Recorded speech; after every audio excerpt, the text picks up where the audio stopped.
Greetings there. This is the that.DASK EduBiz Consult, and I'm EduBiz. And the that.DASK EduBiz Consult is basically into admission, scholarship, and visa abroad.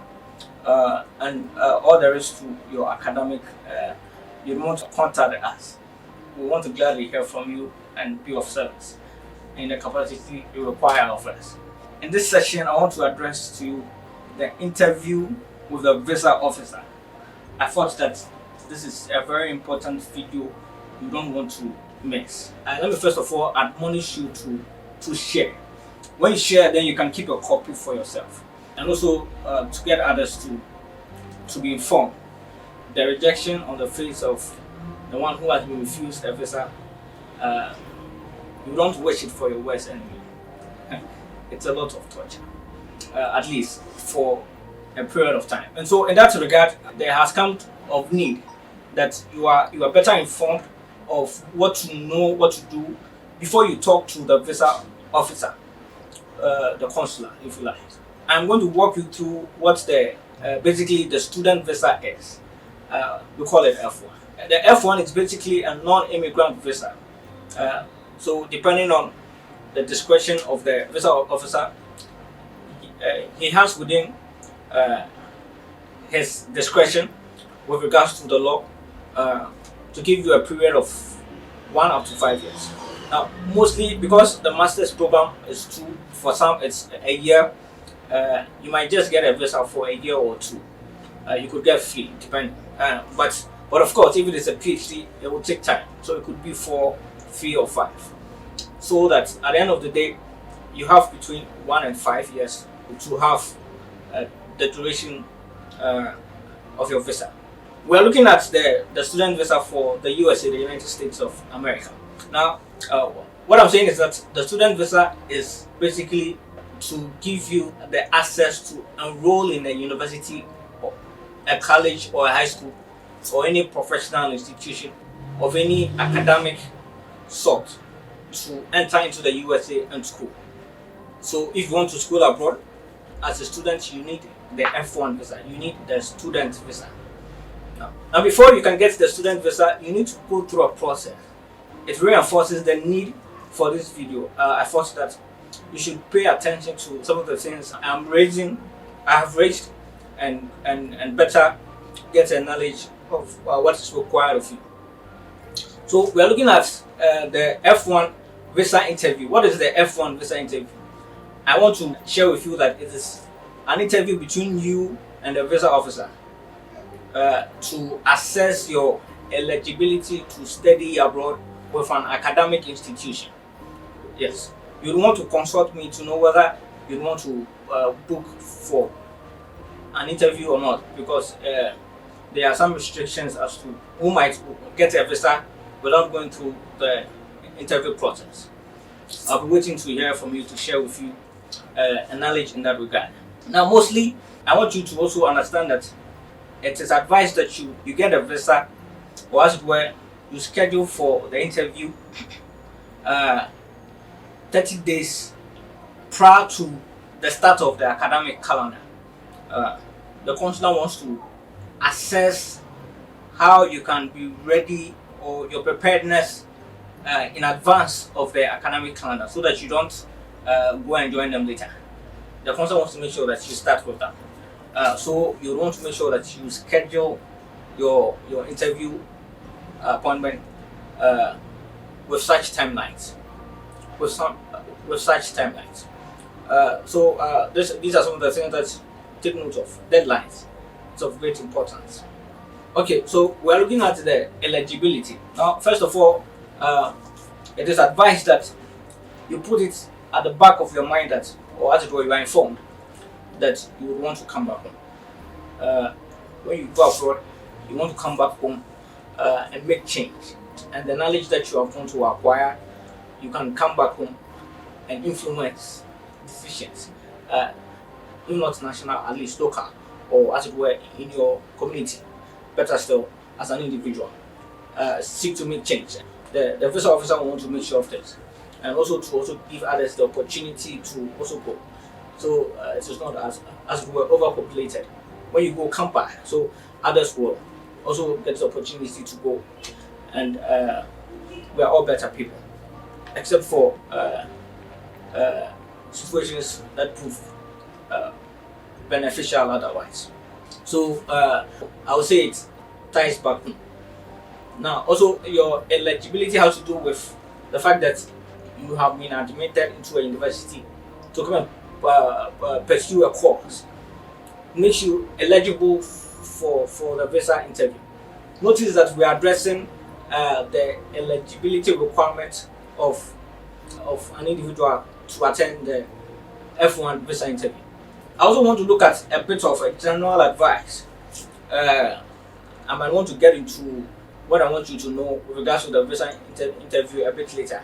But for now, let's look at some general advice. I thought that you should know this and be prepared. You are informed with this so that you will do well. Now, there are 7 in number. I share with you to make a first impression. The way you carry yourself matters. Take note of that. And communicate clearly. Your communication skills. Develop communication skills that seek to influence. Speak boldly. And also, it will be required that you speak English.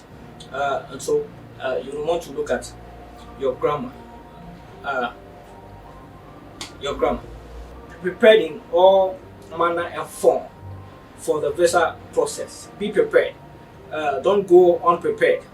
Be prepared. Once you go prepared, the possibility for you getting the visa is high. Preparation.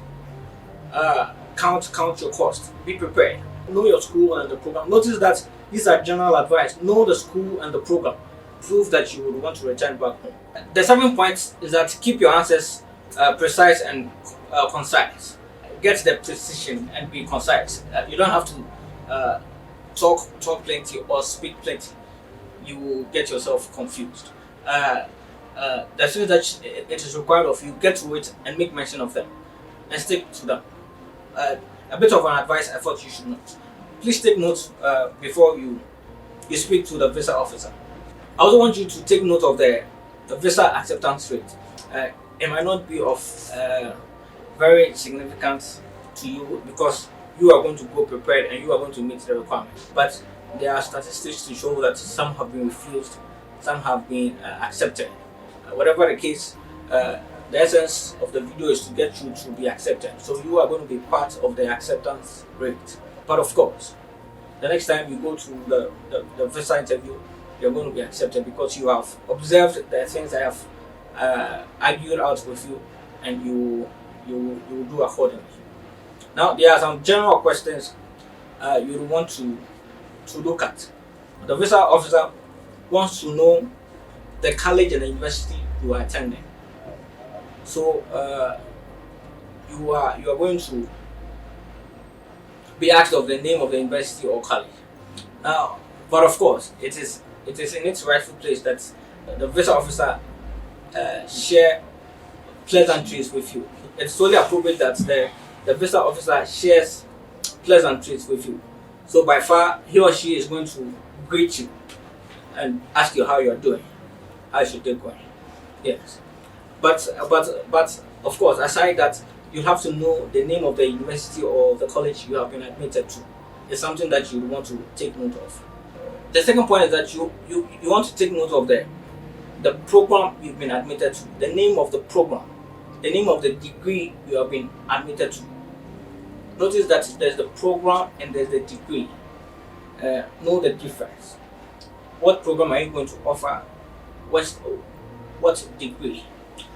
So, for example, the program could be mathematics, but the degree is a bachelor's degree. So, or either a master's degree. You're going to be asked this, and make sure that you say you answer in its entirety. You're not to answer and leave the other. Know the name of the program and the degree. The visa officer also wants to know what is your knowledge about the program. Why do you want to study that program amongst others? Why do you want to study mathematics, for example? You should be able to tell the consular, the visa officer, why you want to study mathematics. And so it is part of your preparation to update yourself why you want to seek a particular program over the other. Now, let me admonish you to subscribe to my YouTube page, because I have addressed why learn another program or why pursue another program over the other, and some of the things that you can argue out. It will do you much good. And also, the consular wants to know, why do you want to go to the USA? So you should be able to tell the consular why you want to go to the USA. Now, notice that these are a bit general questions that the visa officer wants to know. I will address these questions and answer them in subsequent videos, and I will address them in its entirety. Or better still, because your situation might be different from the other, it is advised that you talk to a consultant in that regard. I admonish you to talk to me before you talk to the visa officer. Let us discuss some of these things. Let me know your strengths and your knowledge and how you are detailed in these answers, or as it were, these questions. You're better positioned to respond to them. The visa officer also wants to know in your responses that when you go, you will come back. And so, in the line of questioning, there might be questions asked in that regard. It could be asked in diverse forms, but the intention is that you want to acquire experiential learning abroad and come back to your home country, and the knowledge that you have acquired, you want to put it into practice and solve a problem. And this should be made, and this point cannot be overemphasized. It is very important. You don't want to sideline it, because it is advised that when you go, you come back. So that is what you want to do. Now, you might also be asked about your previous academic background. What are you currently studying? What have you studied today, so that you want to study abroad or continue your education abroad? Now, notice that what you have studied today informs what you will study tomorrow. There should be that connection. The visa officer is advised to draw that connection, to connect the dots. And why it is important, it is actually important that when you go to study that program, it is because you have established a fundamental for which you need to build on and advance in that particular discipline, and better be a change maker in that regard. It is of interest to the visa officer to make that determination.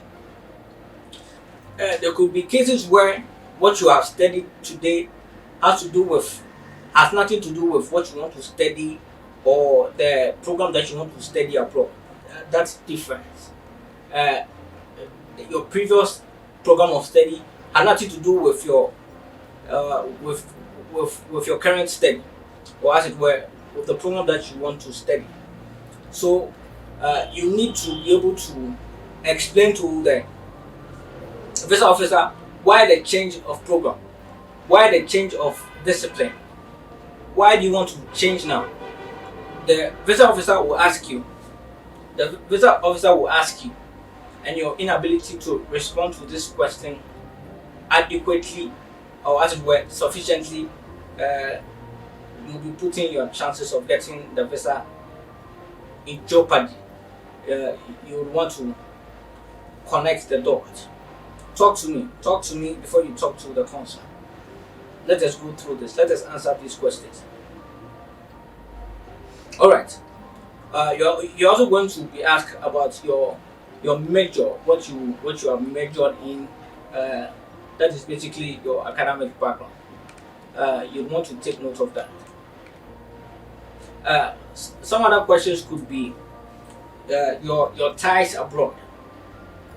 Your ties abroad. Your ties in the USA. Do you have a brother or a sister there? You'll be asked that question. Are your parents abroad? What work are they doing? You want to know.